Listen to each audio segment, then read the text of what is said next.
শুনিছে কিয় আপুনি এনেকৈ পৰি আছে মোক এষাৰ কথা কওক আপুনি নেমাতে কিয় আপুনি এনেকুৱা কেনেকৈ কৰিব পাৰিলে মোক আপুনি একেবাৰে অকলশৰীয়া কৰি কেনেকৈ গুচি যাব পাৰিলে ভগৱান তুমি কিয় ইমান নিষ্ঠুৰ মই নোৱাৰিলো আপোনাক মই ইমান চেষ্টা কৰিও বচাব নোৱাৰিলো মোক আপুনি ক্ষমা কৰি দিব বাইদেউ অকণমান ধৈৰ্য ধৰক জন্ম মৃত্যু বিবাহ এইবোৰ কেতিয়া কাৰ জীৱনলৈ কেনেকৈ আহে কোনেও ক'ব নোৱাৰে যি হ'ল এতিয়া যদি আপুনি এনেকৈ ভাগি পৰে কেনেকৈ হ'ব মালতীক কোনে চম্ভালিব নিৰ্মলা তুমি অলপ ধৈৰ্য ধৰা সেই নহয় মালতীলৈ খবৰ দিয়া কিমান সময় হ'ল বাৰু এনেকৈ মৰা হয় এটা ইমান দেৰি থৈ দিব নাপায় মানে নিৰণৰো মৃত্যু হোৱা বহুত সময় হ'ল দিয়কচোন যিবোৰ কাম কৰিবলগীয়া আছিলে সেইখিনি সকলো ৰাইজে কৰি ইতিমধ্যে শেষ কৰিছে আৰু এতিয়া যিমান পাৰে সিমান সোনকালে বাকী কৰ্মখিনি কৰিবলৈ বিচাৰিছে সেইকাৰণে নিৰণৰ দেহটো বাহিৰলৈ নিয়া সময় হৈ পৰিলে নিৰ্মলা মই সেইবোৰ একো নেজানো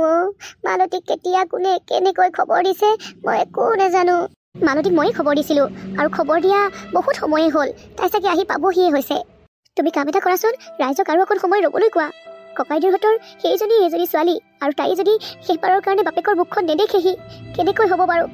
মই অথনিৰ পৰা সেইটো কথা বুজাই আছোঁ মানে সময়ো বহুত পৰ হ'ল যে সেইকাৰণে ৰাইজে লৰালৰি কৰিব বিচাৰিছে হ'ব দিয়া বাৰু মই আকৌ কৈ চাওঁগৈ মালতী মোৰ সোণজনী তোক বাৰু সেই নিষ্ঠুৰ দানৱ ৰূপী শহুৰৰ ঘৰখনৰ মানুহে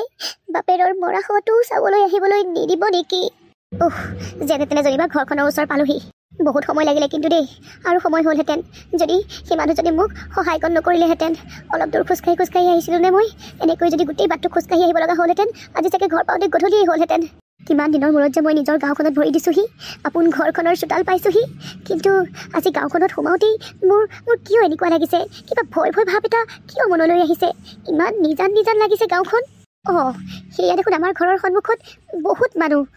দেউতাৰ গাটো বাৰু বহুত বেছিকৈ বেয়া নেকি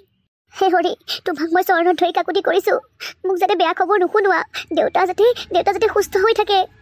মা দেউতা তোমালোকে এতিয়া অকণো চিন্তা নকৰিবা তোমালোকৰ ছোৱালী তোমালোকৰ মালতী তোমালোকৰ কাষলৈ আহিছে একেবাৰৰ বাবে আহিছে তোমালোকক কেতিয়াও অসুস্থ হ'বলৈ নিদিওঁ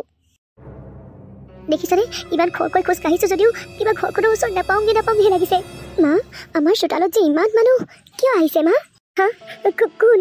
মালতী নেকি আইজনী তই আহি পালিহি মা মই পালোহি দেউতা চোৱা মই আহিলোঁ মা দেউতাৰ গাটো খুব বেছি বেয়া নেকি আৰু যদি বেছিকৈ গাটো বেয়া কৰিছে তেতিয়াহ'লে তোমালোকে ইয়াত এনেকৈ পিছতে শুৱাই ৰাখিছা কিয় ডক্টৰৰ ওচৰলৈ লৈ যাব লাগিছিল দেউতা তুমি এতিয়া অকণো চিন্তা নকৰিবা তোমাক এতিয়া মই ডক্টৰৰ ওচৰলৈ লৈ যাম মই হস্পিটেললৈ লৈ যাম উঠা দেউতা উঠা মালতী লাভ নাই মালতী লাভ নাই জীৱনটোৰ ওচৰত তোৰ দেউতাৰে হাৰ মানিলে মই বহুত চেষ্টা কৰিলোঁ কিন্তু তোৰ দেউতাৰক মই জীয়াই ৰাখিব নোৱাৰিলোঁ বৰ্তা মায়ে এইবোৰ কি কৈ আছে মই একো বুজি পোৱা নাই মাৰে ঠিকেই কৈছে মালতী তই অহা অলপ পলম কৰিলি তোৰ দেউতাৰে ইতিমধ্যে শেষ নিশ্বাস ত্যাগ কৰিছে মালতী তোৰ দেউতাৰ আৰু এই পৃথিৱীত নাই কি কৈ আছে আপোনালোকে এইবোৰ আপোনালোক পগলা হ'ল নেকি মা তুমিতো মোক এনেকৈ মিছা কথা নক'বা মালতী ইহঁতে তোক সঁচা কথাই কৈছে তোৰ দেউতাৰ আৰু জীয়াই থকা নাই মই তোক যেতিয়া ফোন কৰিছিলোঁ তাৰ আগতেই দেউতা ঢুকাইছিল কিন্তু তই অধৈৰ্য হবি বুলি মই তোক মিছা কৈছিলোঁ যে দেউতাৰ গাটো বেছি বেয়া বুলি দেউতা যেতিয়া জীয়াই আছিল মানে উশাহটো লৈ আছিল তেতিয়া তোক ফোন কৰা হৈছিলে কিন্তু তই ফোনটো ৰিচিভ নকৰিলি আৰু যেতিয়া ৰিচিভ কৰিছ তেতিয়া বহুত দেৰি হৈ গ'ল এয়া সম্ভৱ হ'ব নোৱাৰে দেউতাই মোক এনেকৈ এৰি থৈ যাব নোৱাৰে বিয়া হৈ যোৱা পাছৰ পৰা মই দেউতাৰ মুখখন এবাৰো নেদেখিলোঁ দেউতা উঠা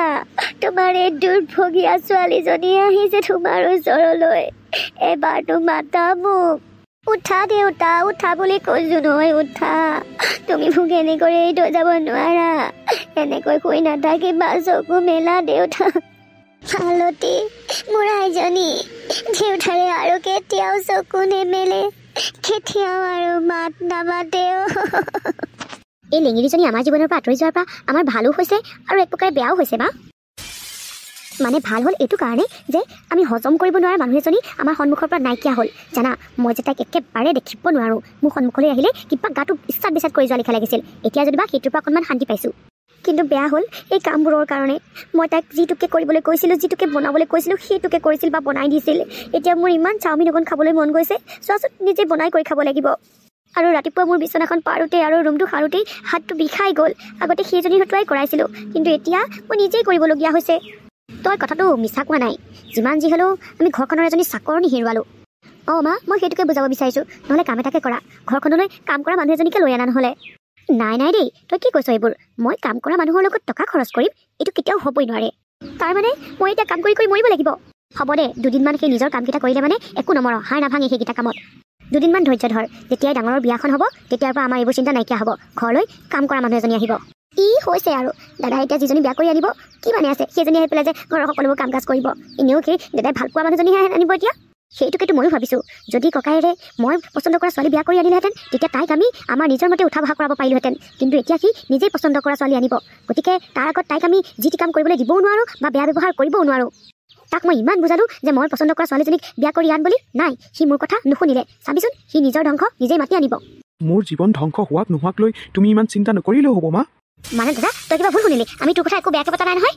তহঁতক মোৰ চিনা আছে তহঁতে কাৰ কথা কেনেকৈ কি বুলি পাতিব পাৰ সেইটো মই ভালকৈয়ে জানো আৰু ময়ো তোলৈ ভয় কৰা বিধৰ নহয় অঁ আমি তোৰ কথাই পাতি আছোঁ তোৰ হ'বলগীয়া ঘৈণী এজনীৰ কথাই পাতি আছোঁ জীৱনটোত বহুত ডাঙৰ ডাঙৰ ভুল কাম কৰিলোঁ মা এতিয়া অন্ততঃ শুদ্ধ পথলৈ আহিবলৈ চেষ্টা কৰিছোঁ তুমি আৰু বিপথে পৰিচালিত কৰিবলৈ চেষ্টা নকৰিবা এইটো মোৰ জীৱন আৰু মই মোৰ জীৱনটোক কিদৰে কেনেকৈ কাৰ লগত কটাওঁ সেইটো সম্পূৰ্ণ মোৰ ওপৰত কথা মোৰ কথা ভাবি তুমি তোমাৰ দেহটো আৰু মনটোক আৰু কষ্ট নিদিলেও হ'ব বাপাটো তই যদি আৰু বেছি ওপৰলৈ যাবলৈ চেষ্টা কৰ তেতিয়াহ'লে তোকো মই এইখন ঘৰৰ পৰা বাহিৰ কৰি দিব পাৰোঁ তই জাননে নোৱাৰা মা তুমি ইচ্ছা কৰিলেও মোক এইখন ঘৰৰ পৰা বাহিৰ কৰি দিব নোৱাৰা তুমি পাহৰিলা নেকি যে দেউতাই মৃত্যুৰ আগত এই গোটেইখিনি সম্পত্তি কোম্পেনী সকলোখিনি তেওঁৰ ডাঙৰ সন্তান অৰ্থাৎ মোৰ নামত লিখি থৈ গৈছে বাবা কণ মনে মনে থাক তই তোৰ মাৰৰ লগত এনেকৈ মুখে মুখে উত্তৰ দিব পৰা হলি দিছোঁ মা আৰু তুমিয়ে মোক বাধ্য কৰিছা মই যিমানেই শুদ্ধ আৰু সৎ পথলৈ আহিবলৈ চেষ্টা কৰিছোঁ সিমানেই তুমি মোক বেয়া পথৰ ফালে টানি নিব ধৰিছা মই মাত্ৰ শেষবাৰৰ বাবে ক'লোঁ তুমি তোমাৰ জীৱনত বা ভাইটি বা ভণ্টিৰ জীৱনৰ লগত যি কৰা কৰি থাকিব পাৰা কিন্তু মোৰ জীৱনটো মোৰ মতে চলাই নিবলৈ দিয়া এইটোৱেই মোৰ শেষ কথা মনত ৰাখিবা